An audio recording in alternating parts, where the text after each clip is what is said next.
নতুন বছর শুরু হয়েছে বেশ কিছুদিন হলো। এত বেশি ব্যস্ততার মধ্য দিয়ে বছরটি শুরু হয়েছে।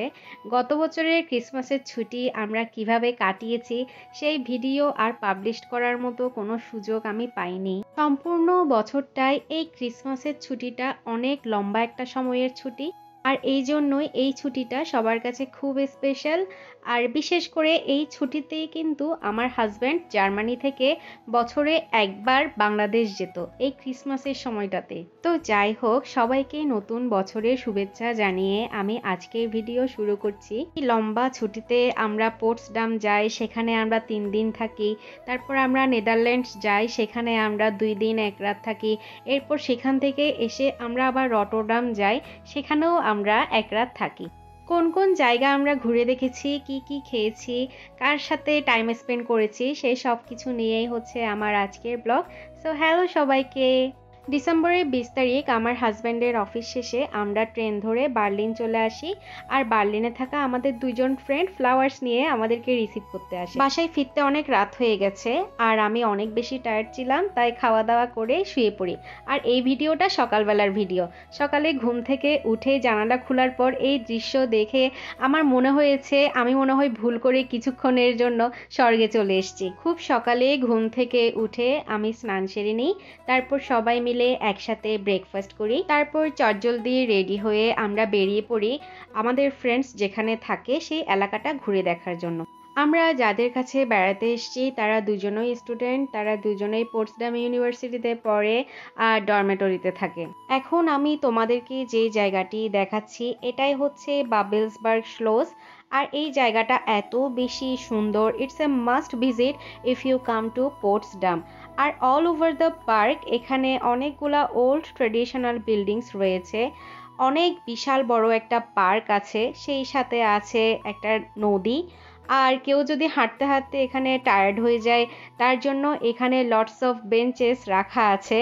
তো বেঞ্চে বসে একই সাথে নদীর সৌন্দর্য, তার উপর ক্যাসেল, আবার পাহাড়ি এলাকা, মানে একাকিত্বে সময় কাটানো হোক বা ফ্রেন্ডসদেরকে নিয়ে বা সামারে গ্রিল করা, পিকনিক করা, সব কিছুর জন্যই এর থেকে পারফেক্ট জায়গা আর হয় না। জার্মানির ফার্স্ট এম্পারার এই জায়গাটি এত বেশি পছন্দ করত আর সামার রেসিডেন্স হিসেবেই এখানে ক্যাসলটি করা হয়েছে। তিনি এখানে প্রত্যেক সামারে এসেই সময় কাটাতো। জার্মানি আগে 2 ভাগে বিভক্ত ছিল, পূর্ব জার্মানি, পশ্চিম জার্মানি, এটা আমরা সবাই জানি। তো এপার থেকে ওপারে যাওয়ার জন্য যে মানুষরা চেষ্টা করতো তাদেরকেই যে গ্রিন কালার গেটটা দেখতে পাচ্ছেন এখানে নিয়ে এসে তাদেরকে বন্দি করে রাখা হতো, তাদেরকে এখানে অনেক টর্চার করা হতো। পুরো জায়গাটা ঘুরে দেখতে আমাদের 2 ঘন্টা প্লাস সময় লেগেছে। এরপর আমরা একটা ইতালিয়ান রেস্টুরেন্টে যাই, সেখানে আমরা ইতালিয়ান পিৎজা খাই, কিন্তু আনফরচুনেটলি আমাদের কাছে পিকচার্স বা ভিডিও কোনো কিছুই নেই, কারণ ওই দিন আমরা এত বেশি টায়ার্ড ছিলাম, ক্ষুধার্ত ছিলাম, বাইরে আবার বেশ ঠান্ডা ছিল, তো সব মিলিয়ে আমাদের আসলে পিকচার্স তোলা হয়নি। তারপর আমরা ইতালিয়ান রেস্টুরেন্ট থেকে খাওয়া দাওয়া শেষ করে আমরা ক্রিসমাস মার্কেটে চলে আসি। এখানকার ক্রিসমাস মার্কেটগুলা বেশ জাঁকজমকপূর্ণ হয়। তারপর আমরা বাসায় চলে আসি, ফ্রেশ হয়ে কিচেনে ঢুকে পড়ি। আজকে আবার আমার হাজব্যান্ড স্পেশাল চিকেন গ্রিল বানাবে। সে কিন্তু চিকেন গ্রিলটা বেশ ভালো বানাতে পারে। মেনলি আমার হাজব্যান্ড, অপুদা আর আপু মিলেই সব কিছু করছিল। আমার পায়ে ব্যথা, আমি রেস্ট করছিলাম আর মাঝে মাঝে এসে এই যে টুকটাক ভিডিও নিচ্ছিলাম। তো গ্রিলটাকে বসিয়ে দেওয়া হয়েছে ওভেনের মধ্যে। আর এদিকে নাসা আপু, তারপর অপুদা, নাসা আপু সালাদ বানাচ্ছে, তারপর অপুদা পরোটা ভাজছে। সবাই মিলে হাতে হাতে সব কিছু করে ফেললাম। আর কেমন জানি পিকনিক পিকনিক একটা ভাব মনে হচ্ছিল। আর অনেকদিন পর সবাইকে একসাথে পেয়ে এত ভালো লাগছিল। আসলে পোটসডামে আমাদের অনেক ভালো সময় কেটেছে, ওখানে আমরা 3 দিন ছিলাম, 3 দিন আমরা 3 জন রান্না করেছি।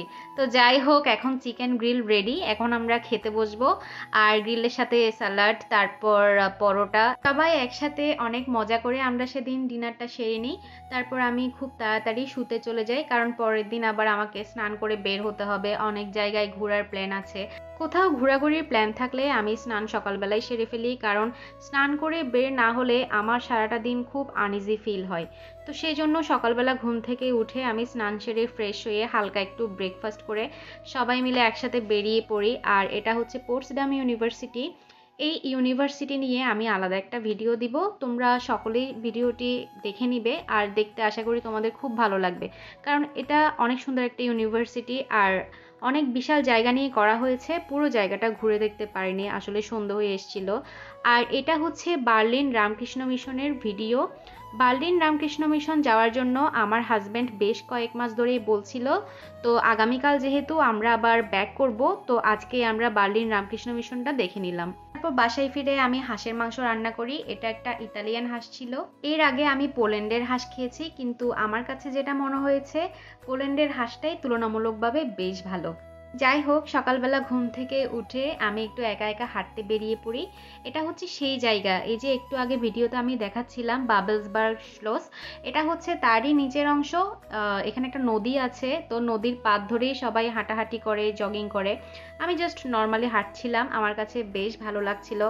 আর ওইদিকে নাসা আপু একা একা আমাদের জন্য কাচ্চি বিরিয়ানি রান্না করছিল। আমি তাকে বেশ কয়েকবার হেল্প করতে চেয়েছিলাম, কিন্তু না, আপু আমাকে কোনো কিছুই করতে দিচ্ছে না। বেচারি অনেক কষ্ট করে একা একা সব কিছু করেছে। খাওয়া শেষ করে তারা আবার আমাদের সাথে বার্লিন পর্যন্ত আসে।